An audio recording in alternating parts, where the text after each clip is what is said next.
Sasa miongoni mwa taarifa ambazo leo zimekuwa gumzo sana na hapa nchini Tanzania ni kuhusiana na kile ambacho kilifanyika pale visiwani Zanzibar kwenye viwanja vya Amani complex pale, na hii ilikuwa ni moja ya tukio ambalo lilikuwa linakutanisha timu mbili za mpira wa miguu, nazungumzia Yanga Africans pamoja na Simba katika fainali ya kombe la muungano kwa mwaka huu 2026, na hii ilikuwa ni tarehe 29 mwezi wa 4 mwaka 2026.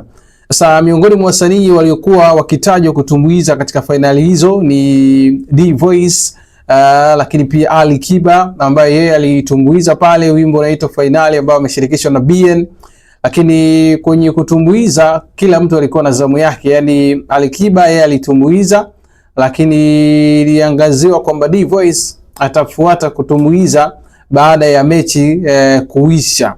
Sasa miongoni mwa vitu ambavyo vimeibuka ni baada ya msanii huyo D Voice kuto kutumbuiza katika fainali hizo fainali ya kombe la muungano kwa mwaka huu 2026, na D Voice ameibua mjadala mkubwa mtandaoni, hasa kuhusiana na taarifa ambazo zinaenea mtandaoni ya kwamba yeye hajatumbuiza, sio amemogopa Ali Kiba, yani vitu vimekuwa vingi sana mtandaoni kuhusiana na hii hali ambayo inaendelea.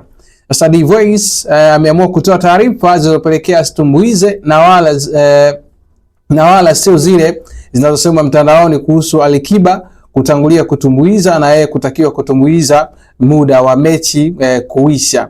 D Voice kupitia ukurasa wake wa Instagram, mwanamuziki huyo ameeleza sababu iliyofanya yeye kuto kufanya show siku ya Jumatano tarehe 29 mwezi wa 4 mwaka 2026 pale visiwani Zanzibar, ambapo D Voice ameeleza sababu kuu ni kutokubaliana kati ya uongozi wa WCB, hii ni record label yake ambayo anafanya nayo kazi, na wahusika ambao ni waandaaji wa show hiyo.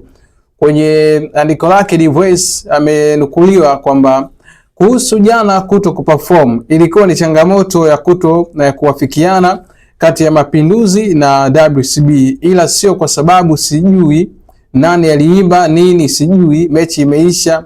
Hata watu wangeambiwa waende nyumbani, ningewaambia kila mmoja, nikawaimbie kila mmoja kwake, ningeua. Anaibisha, waiteni tena wasanii wenu alafu tupewe dakika 5. Umenielewa eh? Lakini akaja kuendelea tena mwanamuziki huyo kupitia andiko lake lingine akisema kwamba na hata kikawaida mdogo anatakiwa aanze kabla ya mkubwa. Ukiona mdogo anatakiwa amalize mawili, mkubwa kaomba aanze au kamati inataka show kali iwe ya mwisho. Sasa hiki ni andiko ambalo D Voice amelishare kupitia mtandao wake wa Instagram pale, na kuibua maswali mengi sana kuhusiana na mwenendo wa mpangilio wa nani aanze nani asianze, ingawa huenda walikubaliana kwamba ibidi aanze au vipi, lakini yote kwa yote na mambo yameonekana kuwa kama hivyo ambavyo yamekaa. Maandiko yameonekana kuanza mapema sana, na D Voice ni miongoni mwa wasanii ambao wanafanya vizuri kwenye upande wa singeli, lakini pia kwenye upande wa uimbaji wa Bongo Flava anafanya vizuri sana. Kwa hiyo matumaini huenda yalikuwa ni kufanya bora zaidi, lakini kutokana na time ambayo ilikuwepo pale, huenda ndio ikawa imechangia kwa namna moja ama nyingine kwa yeye kushindwa kuperform. Lakini sababu ndo kama hizo wamezitaja, ni kutokuelewana baina ya pande hizo mbili, kwa maana ya uongozi wa kamati ya mashindano, kwa maana ya waandaaji wa Mapinduzi Cup na WCB. Kwa hiyo kushindwa kuwafikiana ndio changamoto hiyo ambayo imejitokeza katika hiyo performance ambayo alitakiwa kuifanya.